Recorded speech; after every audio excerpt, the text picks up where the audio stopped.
Thank you ya teman-teman. Tadi karena udah berdoa, tapi aku mau ngajak teman-teman untuk berdoa sekali lagi sebelum aku memulai sharingku ya teman-teman ya. Ayo mari kita berdoa. Yalah Bapa kami dalam kerajaan surga, terima kasih atas berkat-Mu pada malam hari ini. Terima kasih ya Tuhan Engkau telah mengumpulkan kami semua pada malam hari ini. Ya Tuhan, ku menyerahkan sharingku kepada tangan-Mu pada malam hari ini. Biarlah ya Tuhan yang aku sharingkan pada malam hari ini benar-benar sesungguhnya hanya sesuai dan sejalan dengan seizin-Mu saja ya Tuhan. Biarlah sungguh-sungguh benar yang daripadamu sajalah yang dapat keluar. Biar yang bukan dan yang daripadamu tidak dapat ya Tuhan keluar. Dan ya Tuhan kami siap mendengarkan dan menerima. Tuhan biarlah seperti tema sharing pada malam hari ini. Biarlah Engkau yang berbicara selalu selama sharing ini. Karena aku tahu Engkau tidak pernah berhenti berbicara. Berbicara kepada setiap kami. Biarlah kami dapat mendengar juga ya Tuhan suaramu selama sharing ini. Sehingga kami dapat ya Tuhan mendapatkan berkat berkat yang personal pada malam hari ini ya Tuhan. Terima kasih ya Tuhan. Dalam nama Tuhan Yesus kami berdoa dan mengucap syukur. Haleluya. Amin. Amin. Aku coba sharing PPT ya teman-teman.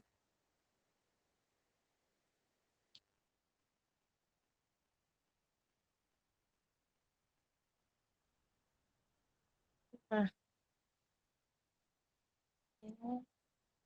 nanti kalau misalnya agak putus-putus atau gimana, boleh bilang aja ya, stopin aja ya. Soalnya ini aku agak tethering dengan handphone yang satunya lagi. Jadi semoga nggak terlalu putus-putus. Nah, sesuai tema judulnya tuh, dengar. Tuhan berkata. Kenapa sih? Kenapa harus dengarnya pakai tanda seru? Kenapa Tuhan berkata titik titik titik? Maksudnya tuh apa gitu kan? Nah, manusia itu menangkap informasi selain dari mata, itu tuh dari telinga. Kenapa kita harus mendengar? Seberapa hebatnya sih suara itu? Kalau kita lihat di awal kejadian, Tuhan itu menciptakan dunia dengan berfirman. Kalau berfirman berarti Tuhan berbicara. Dengan Tuhan berbicara, suaranya Tuhan itu memiliki kuasa yang luar biasa sehingga jadilah bumi kita yang sekarang ini. Terus, lalu ada juga banyak banget kalau di kitab Matius, di pengajaran di kitab Matius, itu ada banget eh, kalimat yang diulang-ulang. Tepatnya di Matius 13 ayat 9, itu kalimat yang selalu diulang-ulang selama Matius itu. Siapa bertelinga, hendaklah ia mendengar, tanda seru. Jadi, mendengar itu tuh penting, teman-teman. Kenapa mendengar itu penting? Ada di bawahnya. Seremnya ketika kita tidak mendengar adalah Matius 13 ayat 15. Sebab hati bangsa ini telah menebal dan telinganya berat mendengar. Matanya melekat tertutup supaya jangan mereka melihat dengan matanya dan mendengar dengan telinganya dan mengerti dengan hatinya, lalu berbalik sehingga aku menyembuhkan mereka. Jadi ketika kita mendengar suara Tuhan, itu sebenarnya kita ada sebuah firman, ada sebuah entah itu nasihat, entah itu teguran, dan itu tuh dapat menyadarkan kita atas posisi kita yang saat ini gitu. Jadi kayak kalau kalian parkir mobil tuh, mungkin beberapa dari kalian tahu, parkir mobil kalau parkir mobil mundur kan ada suaranya tuh alarm kayak nit nit nit, kalau tambah deket tambah kenceng gitu suaranya. Suara Tuhan juga sebenarnya sama seperti alarm di hidup kita gitu. Ketika kita melakukan sesuatu, ketika kita lagi bingung, kita tuh seharusnya bisa mendengar suara Tuhan itu gitu. Sehingga kita nggak jadi bingung. Sehingga kita dapat, kalau kita salah, kita dapat berbalik gitu. Seremnya adalah ketika Tuhan seperti kita ketika kita sudah bebal sekali seperti orang-orang Farisi, seperti orang yang ditujukan di kitab Matius itu, Tuhan tuh sampai bilang tutup telinganya, jangan sampai dia mendengar, dia sadar dengan hatinya dan berbalik sehingga Tuhan mengampuni karena Tuhan kita tuh Maha Pengampun. Ketika kita minta ampun, dia pasti berbelas kasih, dia pasti mengampuni kita gitu. Jadi kayak sebelum kita menjadi bebal, ayo mulailah mendengar gitu suara Tuhan. Nah, kalau dari tokoh Alkitabnya, Ada siapa sih pendengar yang baik dan pendengar yang buruk? Nah, ini gambarnya mungkin tidak asing. Ada Raja Saul dan Daud. Pendengar yang buruk itu bisa dibilang adalah Raja Saul. Raja Saul dari ketika sudah diurapi sama Imam Samuel, iya benar, diurapi sama Samuel, dia disuruh menunggu 7 hari. Maka Imam Samuel akan mempersembahkan korban. Tetapi di sini Saul tuh nggak sabaran. Saul benar-benar nggak ngedenger. Pertama kali Saul nggak ngedenger adalah korban. Saul mempersembahkan korban sendiri. Padahal pada saat itu firmannya Tuhan, korban sembelihan itu hanya bisa dipersembahkan oleh imam, orang yang memang sudah dikuduskan dan sudah memang em, tugasnya seperti itu gitu. Tapi Saul tetap mempersembahkan. Itu pertama kali Saul tidak mendengarkan suara Tuhan. Dan Saul sudah kena marah. Tapi yang sangat parahnya yang membuat Saul tertolak adalah ketika Tuhan menyuruh Saul untuk memusnahkan bangsa Amalek. Karena Tuhan sudah marah sama bangsa Amalek. Jangan disisain apapun. Tapi Saul ini sok ngide. Dia ketika diceritanya nih ya, dia itu Saul itu sok ngide, dia ngambil lembu-lembu, domba-domba, kambing-kambing yang bagus yang bisa untuk menjadi korban bakaran. Dia ngide, dia nggak ngebunuh itu dengan ngidenya untuk persembahan ke Tuhan. Tetapi di sini di 1 Samuel 15 ayat 22 sampai 23 berkata, "Tetapi jawab Samuel, apakah Tuhan itu berkenan kepada korban bakaran dan korban sembelihan sama seperti kepada mendengarkan suara Tuhan? Sesungguhnya mendengarkan lebih baik daripada korban sembelihan, memperhatikan lebih baik daripada lemak domba-domba jantan. Sebab pendurhakaan adalah sama seperti dosa bertenung, dan kedegilan sama seperti menyembah berhala dan terafim. Karena engkau telah menolak firman Tuhan, maka ia telah menolak engkau sebagai raja." Di sini Tuhan sampai menolak Saul, karena Saul tidak mendengar firman Tuhan dan tidak melakukan firman Tuhan. Di sini pada saat itu, korban bakaran, korban sembelihan di Perjanjian Lama itu adalah sesuatu yang wow, kudus. Sesuatu yang apa ya, istilahnya sakral gitu, yang satu persembahan yang luar biasa gitu buat Tuhan. Itu penghubung antara manusia dengan Tuhan gitu. Cara berdoanya ya seperti itu gitu. Tapi di sini Tuhan jelas-jelas mendengar, bilang gitu loh. Kayak korban sesungguhnya mendengarkan lebih baik daripada korban sembelihan gitu. Tuhan tuh lebih mau didengerin daripada kalian yang ngeyel berdoa, ngeyel ngelakuin sesuatu gitu, ngeyel ngide apalah yang buat Tuhan. Tapi sebenarnya Tuhan tuh lebih mau didengarkan gitu dibandingkan semua doa dan semua persembahan kita kayak gitu. Ketika kita tidak mendengarkan, itu dapat mendukakan Tuhan. Itu sama aja kayak kita. Kalau kita udah ngomongin nih teman kita, eh jangan ke situ, becek sekali. Jangan ke situ, becek 2 kali. Jangan ke situ, becek 3 kali. Tapi dia tetap aja jalannya ke situ. Lama-lama kita capek nggak sih? Kayak kita juga bisa capek gitu. Kita maunya juga didengerin ya. Kamu dengerin, kamu lakuin gitu. Aku ngomong sesuatu yang terbaik buat kamu gitu. Kenapa kamu nggak mau dengerin aku sih gitu? Karena dengan mendengarkan itu kita bisa mengerti gitu apa yang Tuhan mau. Dan ketika kita sudah mengerti apa yang Tuhan mau dan kita melakukannya, itu percayalah akan terjadi sesuatu yang dahsyat pada diri kita. Nah, lalu sebagai pendengar yang baik, Daud, kita dapat belajar apa sih? Apa sih yang kita dapat ketika kita mau mendengar dan mau melakukan apa yang Tuhan katakan? Gimana caranya gitu? Bisa mendengar suara Tuhan gitu kan? Apa sih yang harus kita lakukan untuk mendengar suara Tuhan? Kita dapat belajar dari Daud, yaitu setia. Daud itu adalah orang yang benar-benar setia. Dia dari awal bermain kecapi untuk Saul ditombak. Lalu dia tuh benar-benar dikejar-kejar mau dibunuh sama Saul.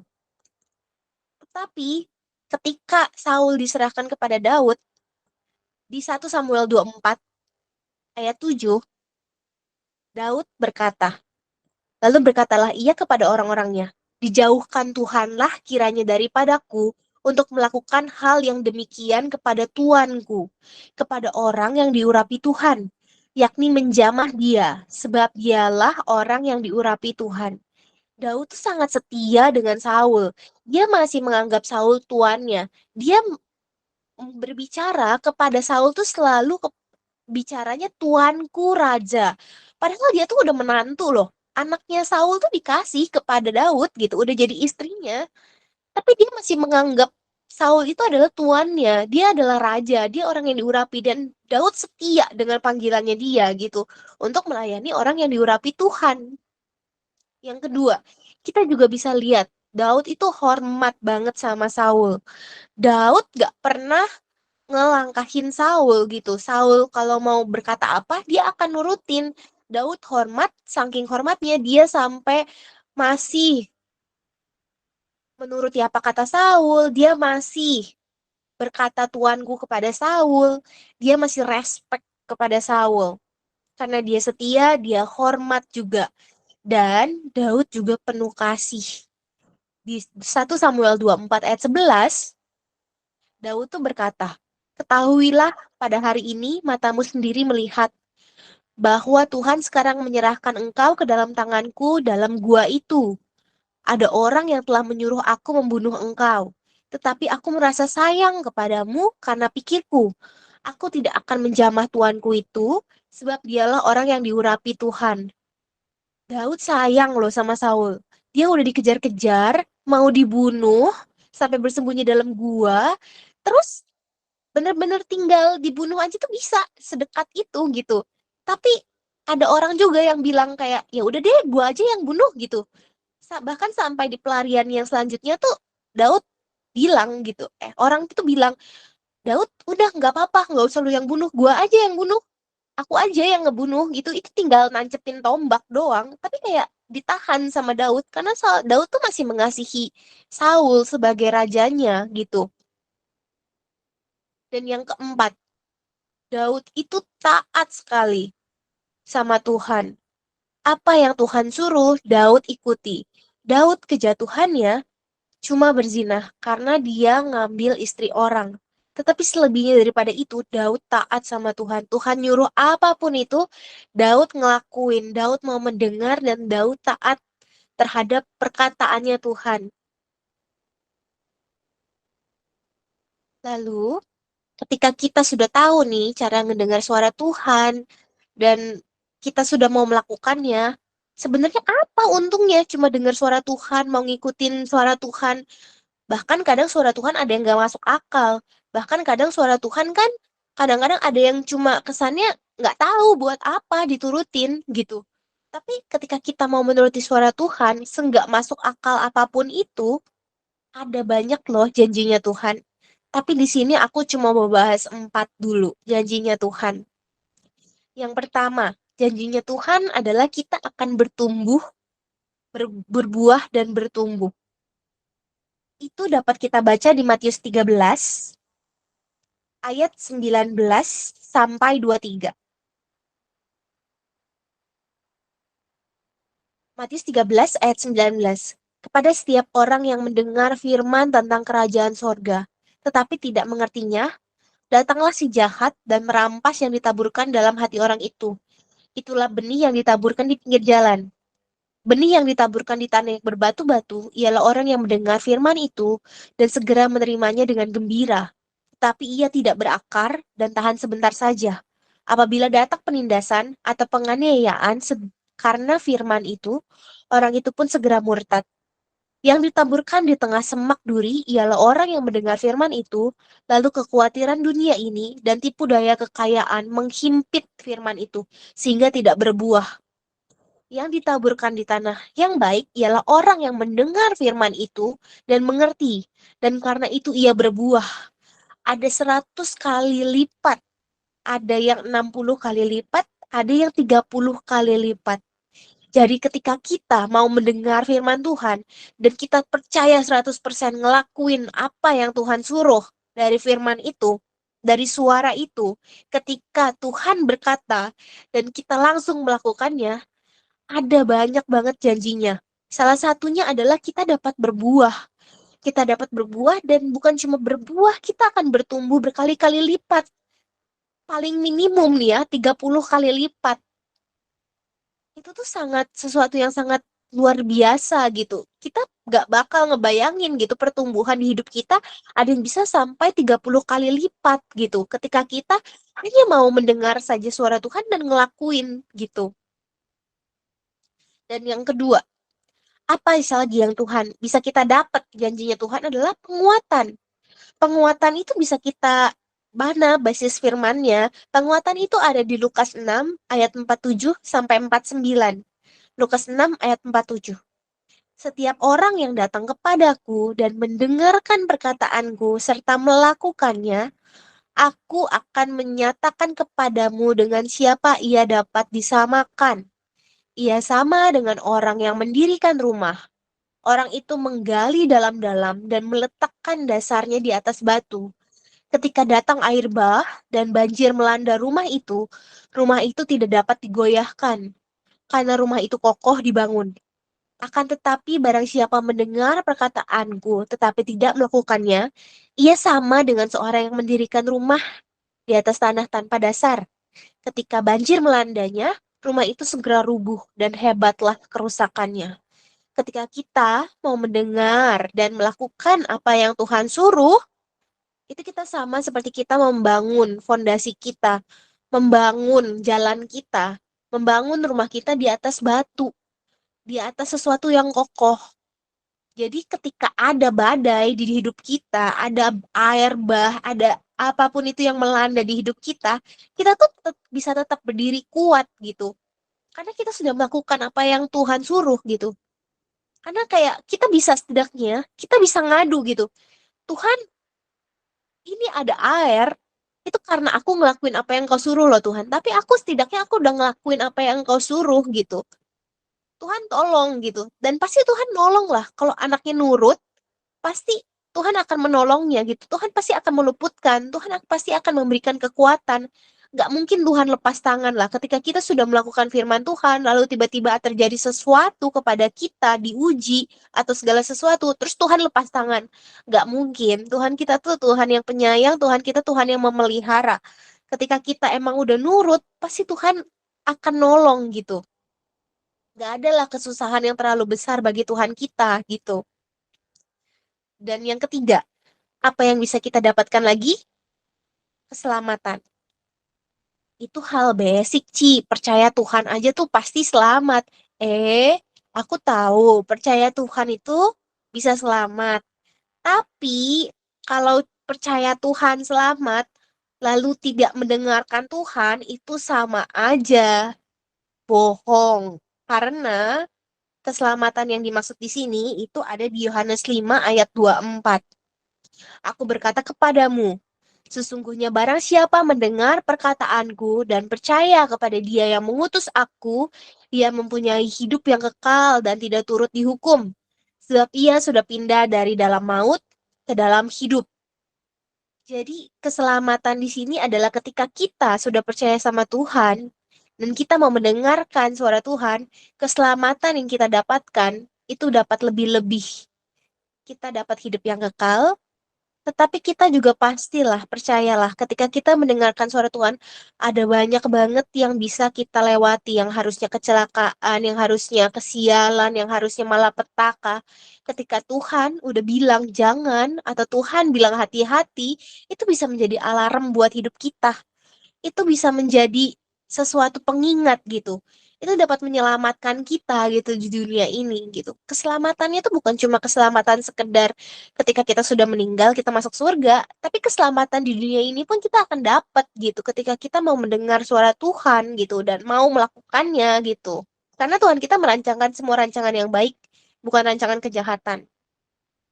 Dan yang pastinya ketika kita udah mendengar suara Tuhan, itu kita pasti akan mendapat jawaban.